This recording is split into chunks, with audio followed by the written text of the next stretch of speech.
கர்த்தர் ஆபிரகாமை பார்த்து சொன்னார், நீ அவனை உன் புத்திரன் என்றும் உன் ஏக சுதன் என்றும் பாராமல் எனக்காக ஒப்பு கொடுத்தபடியினால் நீ தேவனுக்கு பயப்படுகிறவன் என்று இப்பொழுது அறிந்திருக்கிறேன்.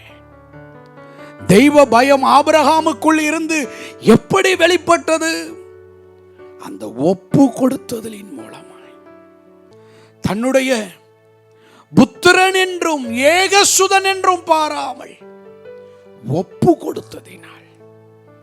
உங்களுக்குள் கர்த்தருக்கு பயப்படுகிற பயம் இருக்குமானால் நீங்கள் கர்த்தருக்கு பயந்து நடக்கிறவர்களாய் இருப்பீர்களானால் நீங்கள் உங்களை ஆண்டவரிடத்திலே ஒப்பு கொடுப்பீர்கள்.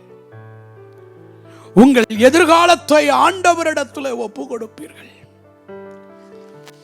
உங்களுடைய ஜீவிய காலத்தை ஆண்டவரிடத்திலே ஒப்பு கொடுப்பீர்கள்.